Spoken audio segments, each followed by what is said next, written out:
তিনি এটা প্রমাণ করতে পারলে আমি তাকে একটা মেডেল দিব পার্সোনালি। ডাক্তার মোহাম্মদ শফিকুর রহমান, খুব ভালো হয় আপনি যদি 8 মিনিটে আপনার বক্তব্য শেষ করেন। মাননীয় স্পিকার, এত গুলি কামানের পরে মাত্র 8 মিনিট? আপনাকেও কামান দেওয়া হবে, বলতে থাকেন। আমি বলতে থাকি, আপনি যখন থামায় দিবেন আমি থেমে যাব। Thank you. ধন্যবাদ মাননীয় স্পিকার। নোটিশটি উত্থাপন করেছিলাম জনস্বার্থে। বক্তব্য সবাই যখন দেয় জনস্বার্থেই দেয়। আমরা বিরোধী দলের পক্ষ থেকে পর্যন্ত 4 জন কথা বলেছেন, বা 5 জন আমি এখন বলছি। আমার মূল বক্তব্যে যাওয়ার আগে মাননীয় সংসদ সদস্য এবং স্বরাষ্ট্রমন্ত্রী খুব চমৎকার কিছু কথা বলেছেন, এগুলো একটু স্মরণ করতে চাই আমি। উনি বলেছেন যে shareholder is shareholder. সে কিভাবে শেয়ার হোল্ডার হয়েছে এটা পরে দেখা যাবে। এটা পরে কেন? এটা তো আগেই এক্সপোজ হয়ে গেছে। সারা দুনিয়া জানে, উনি জানেন না। উনার মতো একজন বিজ্ঞ মানুষ, আমি এটা বিশ্বাস করি না। এই ব্যাংক থেকে উনি একা নিয়েছেন তার নিজের নামেই 82,000 কোটি টাকা, আর তার সমুদয় শেয়ার যেগুলা তিনি কিনেছেন 82% মালিক হয়ে গিয়েছেন, এগুলার মূল্য হচ্ছে মাত্র 12,000 কোটি টাকা। অর্থাৎ তিনি কই তেল দিয়ে শুধু কই বাঁচেন নাই, কইও বাঁচছেন, শোল মাছও বাঁচছেন, এবং সবগুলা ব্যাংক থেকে ডাকাতি করা টাকা। সেই শেয়ারগুলা কিভাবে হস্তান্তর হয়েছে তিনি একটা প্রতিষ্ঠানের নাম এখানে বলেছেন, সবগুলা বলে দিলে ভালো হইতো। এই ধরনের সকল শেয়ার হোল্ডারের উপরে বিশেষ একটা এজেন্সির মাধ্যমে প্রচন্ড চাপ ক্রিয়েট করে তাদেরকে বাধ্য করা হয়েছে তাদের শেয়ার হস্তান্তর করতে। এরা তো হস্তান্তরের জন্য এই শেয়ারগুলা কিনে, তারা যুগ যুগ ধরে এই ব্যাংকের সাথে ছিল, এবং যথারীতি এই ব্যাংক সবাইকে স্যাটিসফ্যাক্টরি সার্ভিস দিয়ে চলছিল, ডিভিডেন্ড দিয়ে চলছিল। একটা মাত্র ব্যাংক, যে ব্যাংক তারল্য সংকটে অন্য ব্যাংকেও হেল্প করত, এইভাবে ব্যাংকটা ডাকাতি করে আজকে এটাকে একদম দেউলিয়া করা হয়েছে। এটা করেছে ফ্যাসিস্টার। উনি কর্মচারীদের নিয়োগের ব্যাপারে কথা বলেছেন। 10,000 কর্মচারীকে নিয়োগ দেওয়া হয়েছে, সামান্য কোনো নিয়ম নীতি মানা হয়নি, পত্রিকায় একটা বিজ্ঞপ্তি দেওয়া হয়নি। এই ব্যাংকের সমস্ত অতীত ট্রেডিশন ব্যাক করে কোনো পরীক্ষা ছাড়াই তাদেরকে নিয়োগ দেওয়া হয়েছে। একটা কাগজে কেউ না কেউ সই করে দিয়েছে, এইটাই তার নিয়োগ লেটার। মাননীয় বিরোধী দলের নেতা, আপনি ভালোই বলছেন, কিছু কিছুটা অস্পষ্টতা আমার কাছে মনে হয় যে তিনি বলতে কাকে আপনি মিন করছেন, আর যে আমলে এভাবে নিয়োগে বৈষম্য করা হয়েছে, অবৈধভাবে নিয়োগ দেওয়া হয়েছে, সেটা কি ফ্যাসিস্ট আমলে নাকি ইন্টারিম সরকারের আমলে? এটা ক্লিয়ার করে বললে সবাই উপকৃত হবে। জি জি, এটা ফ্যাসিস্ট আমলে, কিন্তু সালাউদ্দিন সাহেব একটা অংশ এনেছেন, আরেকটা অংশ আনেন নাই। সরকার পরিবর্তন হওয়ার পরে 5 আগস্টের পরে আমরা যতটুকু জানতে পেরেছি যে তাদের সকলকে আবার পরীক্ষায় আসার জন্য ইনভাইট করা হয়েছিল, যে আসেন, বিনা পরীক্ষায় আপনারা চাকরি নিয়েছেন, মিনিমাম নিয়মটা মানে এখন আপনারা চাকরিতে ফিরে আসেন। তারা কেউ আসেনি। কেন তারা আসলো না? এরপরে এই ব্যাংকটা 1983 সালের নভেম্বরে 3টা শাখা দিয়ে বাংলাদেশে তার কার্যক্রম শুরু করে। ঢাকার লোকাল ব্রাঞ্চ মতিঝিলে, আগ্রাবাদ, চিটাগাং, সিলেট, তালতলা।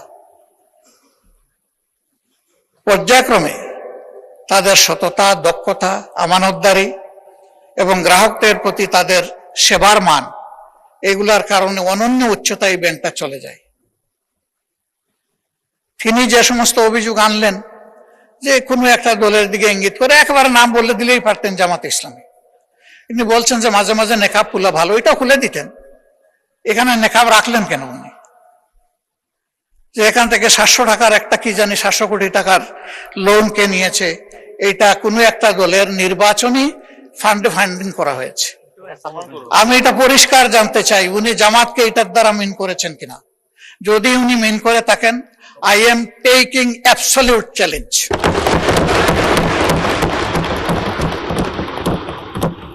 তিনি এটা প্রমাণ করতে পারলে আমি তাকে একটা মেডেল দিব পার্সোনালি। এরপরে কার ছেলে কার নাতি কোন কোম্পানি, শুধু ইসলামী ব্যাংক না, যে কোনো ব্যাংক থেকে চুরি ডাকাতি অসততার মাধ্যমে কিছু নিয়ে যদি আত্মসাৎ করে থাকে, তার ব্যাপারে অবশ্যই তদন্ত করে স্টার্ন অ্যাকশন দেশের বিদ্যমান আইনে নেওয়া উচিত। এটা আমি শফিকুর রহমান হলে আমাকেও যেন স্পেয়ার করা না হয়। মাননীয় স্পিকার, এই ব্যাংকটিতে ক্ষুদ্র একজন ব্যবসায়ী হিসাবে আমার বসার সুযোগ হয়েছিল 2005 থেকে 2011 সাল, 6 বছর। ব্যাংকের বোর্ডে বসতাম, শিখতাম, জানতাম, বাংলাদেশের অর্থনীতিকে বোঝার চেষ্টা করতাম।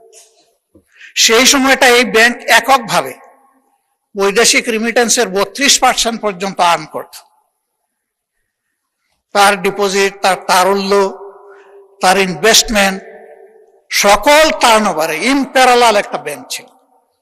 সবগুলা সরকারি ব্যাংক মিলেও তার সমতুল্য ছিল না।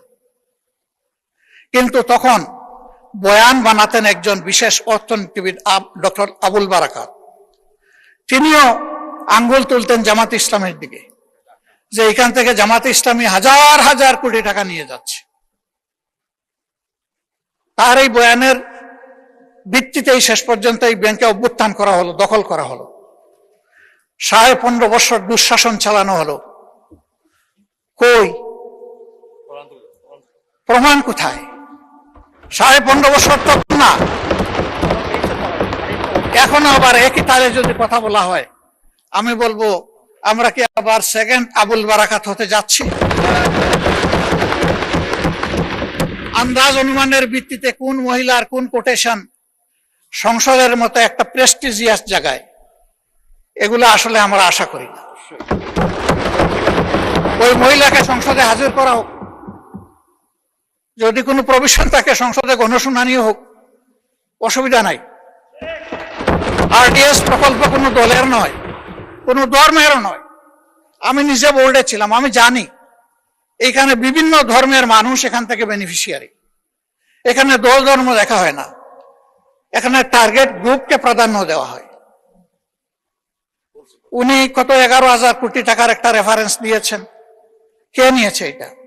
আমি, আমার সহকর্মীরা? যদি এরকম হয়, দলের ফান্ডে যদি 1 টাকাও আসে, আমি বলবো সার্চ লাইট দিয়ে এটা তালাশ করে আমাদের বিরুদ্ধে যেন অভিযোগ। মাননীয় বিরোধী দলের নেতা আপনাকে, ওনাদেরকে 15 মিনিট বলেছে, আপনাকে 7 দিয়েছি, আরো 8 মিনিট বলেন আপনি। মাননীয় স্পিকার, আপনাকে ধন্যবাদ। আমি যা আশঙ্কা করছি সেটা এখন বলতে চাচ্ছি। ব্যাংকে পরিবর্তন যে কোনো সময় আসতেই পারে। ব্যাংকের স্বার্থে আসতে হবে, গ্রাহকের স্বার্থে আসতে হবে, মালিকের স্বার্থে আসতে হবে। আমি এই ব্যাংকের একজন মালিক, আমার 10 টাকা মূল্যের একটা শেয়ার আছে। আমি আমার এই শেয়ারের দাবি কখনো ছেড়ে দেব না। আমার এই 10 টাকা মূল্যের শেয়ারের পক্ষে আমি আমার রাইট ধরে রাখার জন্য, এস্টাবলিশ করার জন্য যা করা দরকার তাই আমাকে করতে হবে। আমি তার রাজনৈতিক পরিচয় করব না, আমি করব এই ব্যাংকের একজন গ্রাহক হিসাবে, একজন মালিক হিসাবে। এইভাবে রাজনৈতিক পরিচয় থাকা কোনো দোষের বিষয় নয়। আর এই ব্যাংকের গ্রাহক শুধু জামাত ইসলামের মানুষরাই নয়, এই ব্যাংকের গ্রাহক বিএনপির বহু লোক আছেন, আমার পরিচিত অন্যান্য দলের আছে, অন্যান্য ধর্মের আছে। এটা সকলের ব্যাংক। এই ব্যাংক একক কারণ না, ওই ব্যাংকের গায়ে লেখা নাই যে এই ব্যাংক এরাই শুধু সুবিধা নেবে বাকিরা পারবে না, এরাই শুধু গ্রাহক হতে পারবে বাকিরা পারবে না, এই ধরনের কিছু লেখা নাই। এগুলো হলো বানায়ট বয়ান। ব্যাংকটাকে ধ্বংস করেছেন শেখ হাসিনা এস আলমকে তার হাতিয়ার হিসেবে ব্যবহার করে। আমরা এখন স্পষ্টত দেখতে পাচ্ছি সেই এস আলমকে আবার ফিরে আসার পথ করে দেওয়া হয়েছে। এর প্রমাণ এই যে ডেপুটি গভর্নর বাংলাদেশ ব্যাংকের সাবেক, তিনি রংপুরের রিজিওনাল ম্যানেজার থাকা অবস্থায়, ডিরেক্টর থাকা অবস্থায় অনিয়মের 52 লাখ টাকার অভিযোগ তার বিরুদ্ধে প্রমাণিত হয়েছে, তাকে তখন শাস্তি দেওয়া হয়েছে। আর 5 আগস্টের পর তিনি স্বৈরাচারের দূষর এবং দুষ্কৃতকারী হওয়ার কারণে তিনি শেষ পর্যন্ত এখান থেকে বাধ্য হয়েছেন চলে যেতে। সেই লোকটাকে এনে এখানে বসানো হলো। তিনি যখন ডেপুটি গভর্নর, তখন এস আলমের সকল অপকর্মের তিনি ছিলেন সহযোগী, এবং সেই হিসাবে তিনি একটা প্রাইজ পেয়েছিলেন। তার স্ত্রীর নামে ভুয়া কোন প্রতিষ্ঠানের অস্তিত্ব নেই, সেখানে 3.5 কোটি টাকা এক্সিম ব্যাংক থেকে গিফট লোন দেওয়া হয়েছে। তিনি অসৎ।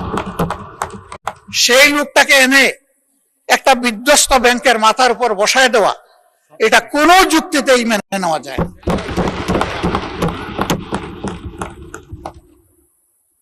সরকার অবশ্যই সবকিছু চালাবেন, ক্রেডিট হলেও সরকারের, ডিসক্রেডিট হলেও সরকারের, কিন্তু জনগণের পারসেপশনটা কি এই ব্যাংক নিয়ে, এটা অবশ্যই সরকারকে বিবেচনায় নিতে হবে। আমি মনে করি সরকার বিবেচনায় নিলে দেশ লাভবান হবে, জাতি লাভবান হবে। ইসলামী ব্যাংক কোনো কারণে যদি আরো ক্ষতিগ্রস্ত হয়, আমি ব্যক্তিগতভাবে মনে করি বাংলাদেশের অর্থনীতি মাটির সাথে বসে যাবে। আস্থার এটি একটা পিরামিড। এই পিরামিড হেলে পড়লে অথবা বিধ্বস্ত হয়ে গেলে ব্যাংকিং ব্যবস্থার উপরেই মানুষের অনাস্থা তৈরি হবে, এবং এই অনাস্থা বাংলাদেশের জন্য কোনো ভালো বার্তা বয়ে আনবে না। যারা রিমিটার, তাদের কষ্টে অর্জিত টাকা বাংলাদেশে পাঠায় পরিবারের জন্য, দেশবাসীর জন্য, তাদের মধ্যে এখন অস্থিরতা তৈরি হয়েছে। আমি হজের সফরে মাত্র 11 দিনের জন্য গিয়েছিলাম। সেখানে এই ব্যাপারে অনেকের উদ্বেগ, সরাসরি প্রশ্ন শোনার সুযোগ পেয়েছি। এতে দেশের অর্থনীতি ক্ষতিগ্রস্ত হবে। রেমিটেন্স প্রবাহ যদি বাধাগ্রস্ত হয়, আমাদের মাত্র 2টা সোর্স, একটা রেমিটেন্স, আরেকটা হচ্ছে আরএমজি। আরএমজিও এখন বিভিন্ন চ্যালেঞ্জের ভিতর দিয়ে অতিক্রম করছে। রেমিটেন্সও যদি বিপদে পড়ে যায়, তাহলে আমাদের দেশের অর্থনীতিটা গিয়ে কোথায় দাঁড়াবে? মাননীয় স্পিকার, এই সবগুলোই তো আমরা বিপদে পড়ে যাব। এই জন্য আমরা অনুরোধ করব, জোর জবরদস্তি করে যাদের কাছ থেকে এই শেয়ারগুলা ডাকাতি করে নিয়ে যাওয়া হয়েছিল, অনতি বিলম্বে সসম্মানে সেই মূল্যেই তাদের কাছে আবার শেয়ারগুলা ফিরিয়ে দেওয়া। এরপরে সরকার সকল নিয়ম কানুন মেনে বোর্ড গঠন করবে, পরিচালনা করবে, আমাদের পূর্ণ সমর্থন থাকবে। এই ব্যাপারে আমাদের কোনো আপত্তি থাকবে না। সন্তান তার মায়ের কুলেই তো নিরাপদ।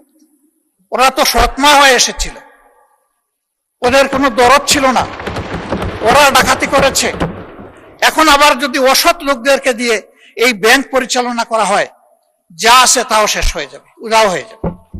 আমাদের উদ্বেগটা এই জায়গায়। তখন যখন এই সমস্যা দেখা দিয়েছিল, মাত্র 4 দিনে ওখানে 70,000 কোটি টাকা ব্যাংক থেকে মানুষ উত্তোলন করে ফেলেছিল। আমরা একটু অনুরোধ জানিয়েছিলাম, একজন গ্রাহক হিসাবে, ছোট্ট একজন মালিক হিসাবে, একটু ধৈর্য ধরুন, ব্যাংকটাকে বাঁচতে দিন। থেমে গিয়েছিল। এখন কি বলবো মানুষকে? এখন তো বলার কিছুই খুঁজে পাচ্ছি না। এই জন্য আপনার মাধ্যমে আমি মাননীয় প্রধানমন্ত্রীকে বিশেষভাবে অনুরোধ করব, বিষয়টা নিয়ে তিনি যেন সিরিয়াসলি ভাবেন। কোনো পূর্ব ধারণা থেকে নয়, বাস্তবতার ভিত্তিতে এই ব্যাংকটাকে বাঁচাতে হবে।